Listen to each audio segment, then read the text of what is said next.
ಲೋಕಾಪುರದಿಂದ ಧಾರವಾಡಕ್ಕೆ ನೂತನ ರೈಲು ಮಾರ್ಗ ನಿರ್ಮಾಣ ಖಚಿತ. ಕುತುಬುದ್ದೀನ್ ಕಾಜಿ.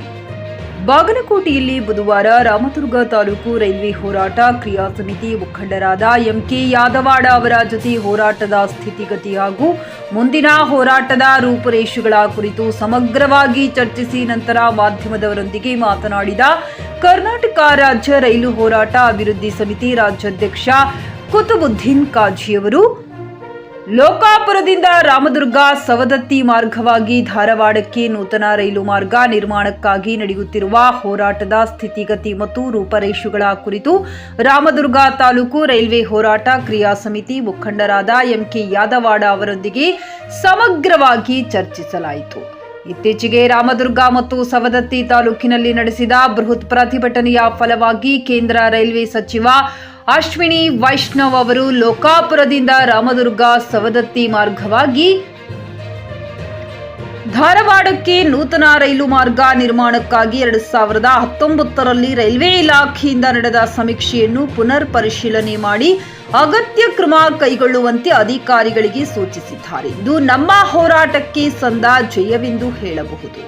ಸದ್ಯ ಲೋಕಾಪುರದಿಂದ ಧಾರವಾಡಕ್ಕೆ ನೂತನ ರೈಲು ಮಾರ್ಗ ನಿರ್ಮಾಣಕ್ಕೆ ಯಾವುದೇ ತೊಡಕುಗಳಿಲ್ಲ. ಆದ್ದರಿಂದ ಕೇಂದ್ರ ಸರ್ಕಾರ ಮುಂಬರುವ 2025-26ನೇ ಸಾಲಿನ ಕೇಂದ್ರ ಮುಂಗಡ ಪತ್ರದಲ್ಲಿ ಈ ಯೋಜನೆಗೆ ಅನುಮೋದನೆ ನೀಡುವ ಎಲ್ಲಾ ಸಾಧ್ಯತೆಗಳು ಕಂಡುಬರುತ್ತಿವೆ. ಇದರ ಪ್ರಯುಕ್ತವಾಗಿ ನಾವು ಶೀಘ್ರದಲ್ಲೇ ವ್ಯವಸ್ಥಾಪಕರು ನೈಋತ್ಯ ರೈಲ್ವೆ ಹುಬ್ಬಳ್ಳಿಯವರಿಗೆ ಭೇಟಿಯಾಗಿ ಲೋಕಾಪುರದಿಂದ ಧಾರವಾಡಕ್ಕೆ ನೂತನ ರೈಲು ಮಾರ್ಗದ ಅವಶ್ಯಕತೆ, ಯೋಜನೆಯ ಮಹತ್ವ ಮತ್ತು ಈ ನೂತನ ರೈಲು ಮಾರ್ಗ ನಿರ್ಮಾಣದಿಂದ ಸಾರ್ವಜನಿಕರಿಗೆ ಹಾಗೂ ಸರ್ಕಾರಕ್ಕೆ ಆಗುವ ಲಾಭಗಳ ಬಗ್ಗೆ ಸವಿಸ್ತಾರವಾಗಿ ತಿಳಿಸಿ ಯೋಜನೆಯ ಅನುಷ್ಠಾನಕ್ಕಾಗಿ ಬೇಕಾಗುವ ಅಗತ್ಯ ಮಾಹಿತಿ ಮತ್ತು ದಾಖಲೆಗಳನ್ನು ಅವರ ಮುಖಾಂತರ ಸರ್ಕಾರಕ್ಕೆ ಸಲ್ಲಿಸುತ್ತೇವೆ ಎಂದು ಹೇಳಿದರು. ಈ ಸಂದರ್ಭದಲ್ಲಿ ರಾಮದುರ್ಗ ತಾಲೂಕು ರೈಲ್ವೆ ಹೋರಾಟ ಕ್ರಿಯಾ ಸಮಿತಿ ಮುಖಂಡರಾದ ಎಂಕೆ ಯಾದವಾಡ ಮತ್ತಿತರರು ಉಪಸ್ಥಿತರಿದ್ದರು. MD Sohil Bairakdar, JK news Kannada, Ramdurg. ಕೂಡ ಜನಪ್ರತಿನಿಧಿಗಳಿಗೆ ಎಚ್ಚರಗೊಳಿಸುವಲ್ಲಿ ಮತ್ತು ಸರ್ಕಾರಗಳ ಗಮನ ಸೆಳೆಯುವುದರಲ್ಲಿ ಸಂಪೂರ್ಣವಾದಂಥ ಒಂದು ಪ್ರಯತ್ನವನ್ನು ಮಾಡಿದ ಪ್ರತಿಫಲವಾಗಿ ಇವತ್ತ ಕೇಂದ್ರ ರೈಲ್ವೆ ಮಂತ್ರಿಗಳು ರೈಲ್ವೆ ಇಲಾಖೆಗೆ 2019ರ ಒಂದು ಕ್ರಿಯಾ ಯೋಜನೆ ಲೋಕಾಪುರ ಟು ಧಾರವಾಡ ಅದು ಮರು ಪರಿಶೀಲನೆ ಮಾಡಿರಿ ಅಂಥೇಳಿ ಒಂದು ಪತ್ರವನ್ನು ಬರೆದಾರೆ. ಅದು ಒಂದು ನಮಗೆ ಈ ಹೋರಾಟಕ್ಕೆ ಸಂದ ಜಯ ಅಂತ ಹೇಳಬಹುದು. ಅದರಂತೆ ನಾವು ಕೇಂದ್ರ ಸರ್ಕಾರಕ್ಕೆ ಮನವಿಯನ್ನು ಮಾಡಿಕೊಂಡಿದ್ದೆವು. ಮರು ಸರ್ವೆ ಮಾಡುವ ಅವಶ್ಯಕತೆ ಇಲ್ಲ, ಪರಿಶೀಲನೆ ಮಾಡಿರಿ ಅಂತ ಹೇಳಿದ್ದೆವು. ಅದರಂತೆ ಅವರು ಪರಿಶೀಲನೆಗೆ ಆದೇಶ ಮಾಡ್ಯಾರ. ಈ ಒಂದು ಪರಿಶೀಲನೆಯೊಳಗೆ ಕಮರ್ಷಿಯಲ್, ಟ್ರಾಫಿಕ್ ಮತ್ತು ಇಂಜಿನಿಯರಿಂಗ್ 3 ಸಮೀಕ್ಷೆಯಲ್ಲಿ ಈ ಯೋಜನೆ ಯಾವುದೇ ಸಮೀಕ್ಷೆಯಲ್ಲಿ ಹಿಂದೇಟ ಇಲ್ಲ. ಇದು ಎಲ್ಲದಕ್ಕೂ ಫಿಟ್ ಇದ್ದಂಥ ರೈಲ್ವೆ ಮಾರ್ಗ. ಸರ್ಕಾರ ಮುಂಬರುವ ಕೇಂದ್ರ ಮುಂಗಡ ಪತ್ರದಲ್ಲಿ ಅಂದರೆ 2025-26ನೇ ಮುಂಗಡ ಪತ್ರದಲ್ಲಿ ಈ ಯೋಜನೆ ಅನುಷ್ಠಾನಗೊಳಿಸುವಕ್ಕೆ ಎಲ್ಲ ಸಾಧ್ಯತೆಗಳು ಕಂಡು ಬರ್ತಾ ಇದೆ.